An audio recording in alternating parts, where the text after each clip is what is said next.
Robert Ryan really hated him more than anyone. Robert Ryan was born Robert Bushnell Ryan on November 11, 1909 in Chicago, Illinois, into a well-known family with a strong Irish-American background. From when he was young, he liked books, arguing, and sports, doing really well in school and athletics. After finishing his schooling in Chicago, he went to Dartmouth College, where he studied English and became known as a great boxer and football player. His time at Dartmouth helped shape his smart thinking and strong body, things that he would use in his acting job and later in his social and political life. After graduating in 1932, Ryan had a hard time finding his place during the Great Depression, working different odd jobs, like as a worker on ships and as a government worker, before finally going after his love for acting. He got into the world of acting when he studied at the Max Reinhardt Workshop in Hollywood, which gave him what he needed to get better at his craft. By the early 1940s, Ryan had signed with Ricoh Pictures, a movie studio that saw his strong feelings and his ability to play complicated, often troubled men.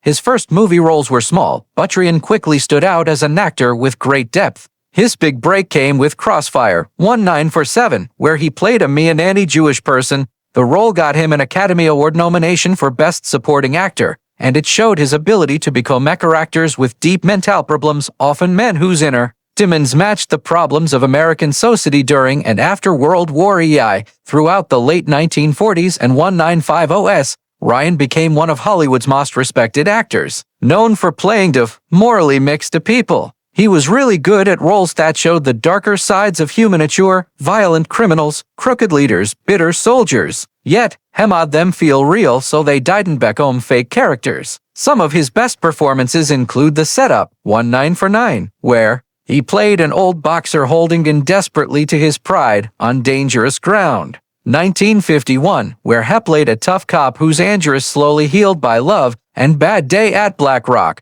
1955, where his performance as a scariocist was both frightening and unforgettable. These roles made his reputation as a master of the film noir time, able to make even ordinary scripts better through pure intensity and belief. Beyond his work in movies, Robert Ryan was also a dedicated stage actor and was proud of going back to the theater whenever he could. He appeared in several Broadway shows, including a notable turn in Mr. President and later in plays such as All and Long Day's Journey into Night, where his commanding presence and deep, strong voice could be fully enjoyed in a live setting.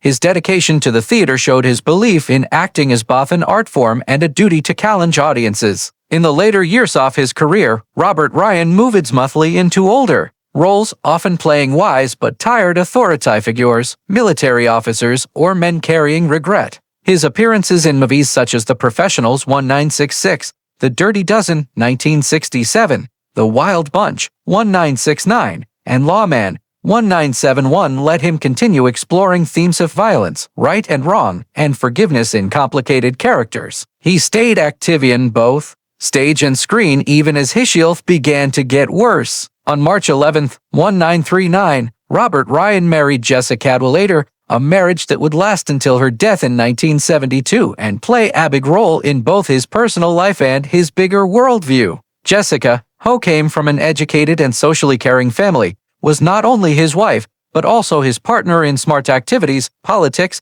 and causes that they both cared about. Their marriage took place just as Ryan's career was beginning to pick up speed, and Jessica gave him both emotional stability and encouragement as he moved from stage work into a full movie career. Together, they built a household hot mixed Hollywood glamour with a serious concern for social issues, creating a place where their children could grow up surrounded by both creativity and conscience. The couple went on to have 3 children, each of whom followed a unique and successful path. Their first child, Timothy, was born in 1946, in the time right after the war when Ryan's acting career was entering its golden time. 2 years later, in 1948, they welcomed their second child, Cheney. Cheney Ryan would go on to make a name for himself not in the world of entertainment but in school and public service. His career as a research fellow at Oxford University, along with his job as co-chair of the Oxford Group for Human Rights, showed the caring and socially involved values taught to him by his parents. He also became a retired professor of philosophy and law at the University of Oregon, where he taught many students by exploring questions of fairness, war, and peace.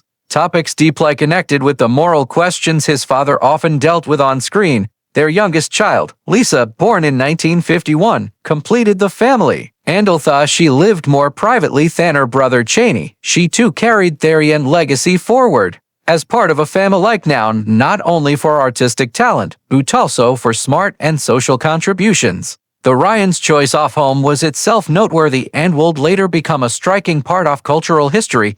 For a period of time, they lived in one of New York City's most famous and story-filled buildings, the Dakota, located at 72nd Street and Central Park West in Manhattan. The Dakota was famous for its beautiful architecture and its community of important residents, a place where art, music, and movie personalities mixed with writers, smart people, and cultural figures. Eventually, Robert and Jessica rented out and later sold their apartment there to John Lennon and Yoko Ono. The building would become forever connected with tragedy when Lennon was shot and killed outside the Dakota's courtyard entrance in December 1980. The fact that the Ryans once called this historic home their residence links them indirectly to one of the most shocking events in modern cultural memory, giving their personal history an almost spooky feeling. Beyond their home life, Robert and Jessica Ryan were also dedicated to progressive education and child development. In the fall of 1951, a remarkable project began right in their own backyard in Los Angeles. The founding of the Oakwood School. Jessica and Robert, along with a small group of like-minded parents, imagined a school that showed their ideas of progressive child-centered education, one that emphasized creativity, critical thinking, and individuality over strict conformity. The Oakwood School started quite humbly, operating literally in the Ryans' backyard, but its goals were anything but small. This was not a traditional school, but rather a new kind of school, one born out of values of working together, democracy, and respect for the child's unique potential. By 1954, just 3 years after its modest beginnings, the school had grown to the point where it needed a more permanent home. The Ryans, along with other committed founding families including Sidney Harmon, Elizabeth Spard, Wendy and Ross Cabin, and Charles and Emily H.O.'s pooled their resources and energies to establish a proper campus. They bought land on Moore Park Street, in Los Angeles' San Fernando Valley, where they built the elementary school campus. The establishment of this new campus was more than just an investment in their own children's education. It was a bold statement about the role of parents in shaping schools and about the importance of progressive educational ideas in shaping future citizens. Today, Oakwood has grown into one of Los Angeles' most respected private schools, and its origins in the Ryans' backyard serve as a lasting reminder of Robert and Jessica's belief in the power of education and community. Robert Ryan, one of the most respected actors of Hollywood's golden age, was a man of strong beliefs, smarts, and political conscience. While Ryan often kept his personal views carefully hidden within the industry, there was one person he could not stand, and that was John Wayne. Ryan's dislike for Wayne was not a small matter of work rivalry or simple personality clash. It ran much deeper, shaped by their opposite worldviews, their different approaches to acting, and the atmosphere of Cold War Hollywood. Ryan was quoted as saying, "There were many men in Hollywood whose politics I didn't agree with, but Wayne, he was the example of everything I found rude, arrogant, and dangerous. I truly hated him more than anyone." For Ryan, Wayne wasn't just another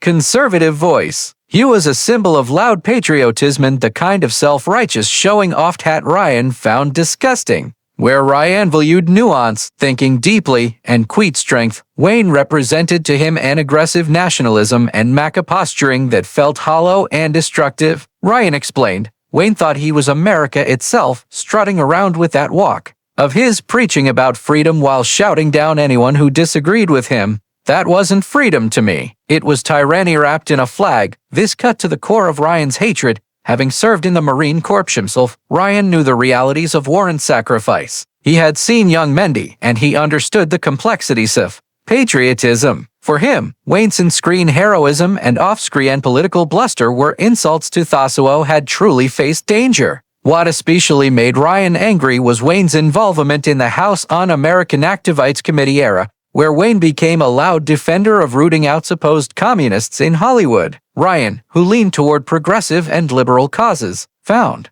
this horrible. He once remarked, Wayne called people traitors simply for having ideas different than his own. I couldn't forgive that. It wasn't bravery. It was bullying. Ryan hated bullies both in real life and in the characters he played. Hefton played villains on screen. Butin like Wayne, he understood the moral cost of violence and cruelty. To see Wayne celebrated as a national hero, while he himself wrestled with complex characters and difficult truths, Adrian with bitterness. Even on a professional level, Ryan had little respect for Wayne as an actor. He played the same man in every picture. John Wayne playing John Wayne. Ryan laughed in an interview with friends. For Ryan, who studied drama seriously, worked on the stage, and dedicated himself to fully becoming his roles, Wayne represented the opposite of craft. He was a personality, not a performer, someone who coasted on his image rather than challenging himself. Artistically, it was never about character with him. It was about image, Ryan complained, and Hollywood rewarded that more than honest work. Despite all this, Ryan was careful not to let his personal hate become public during his lifetime. He was respected for his professionalism and did not want to appear petty or involved in tabloid feuds. Yet, those who knew him closely said that whenever Wayne's name came up, Ryan could not resist a cutting remark. He would shake his head, mutter under his breath, and sometimes launch into a passionate explanation of why he found Wayne sound bearable. Perhaps the most revealing of Ryan's feelings came in his reflection: "I played racists, killers, and men without conscience. But John Wayne, the man, not the characters, he disturbed me more than any role I ever took on because he believed he was right and that any who didn't fall in line was un-American. That was poison to me." In the end, Robert Ryan's hatred for John Wayne was rooted in principle, not jealousy. It was about the kind of America he wanted to see, one that valued freedom of thought, quiet dignity, and moral complexity. To him, Wayne embodied a false version of American identity, loud, unthinking, and dangerously simplistic. And so, among all the people Ryan encountered in Hollywood, Wayne stood out as the one man he truly hated more than anyone. Robert Ryan and his wife Jessica Cadwallader shared a marriage that lasted more than 30 years. Onion characterized by deep commitment, mutual respect, and shared life experiences. Throughout their years together, they faced the highs and lows of family life, the demands and unpredictability of Ryan's acting career, and the challenges of raising 3 children in the public eye. Yet they maintained a bond that lasted even through times of personal and professional stress. Jessica, known for her warmth, intelligence, and steady support, played an essential role in providing stability and grounding for Ryan, whose career often required him to travel a lot and immerse himself in intense and emotionally demanding roles. Their partnership was not just one of convenience or social expectation. It was a genuine companionship in which each supported the other's hopes and personal growth. Tragically, Jessica's life was cut short when she died from cancer in 1972, a loss that left Ryan devastated both personally and emotionally as he dealt with the grief of losing the woman who had been his closest friend and partner for over 30 years. Just a year later, Robert Ryan himself was diagnosed with lung cancer, a disease that will ultimately claim his life. He passed away in New York City in 1973 at the age of 63, marking the end of a life and career that had been both highly successful and deeply influential in Hollywood. His death came at a time when was still deeply respected for his body of work, which included a remarkable range of performances that spanned film noir, war dramas, westerns, and socially conscious films that often explored moral complexity and human weakness. Ryan's passing not only took away from the film world a gifted actor,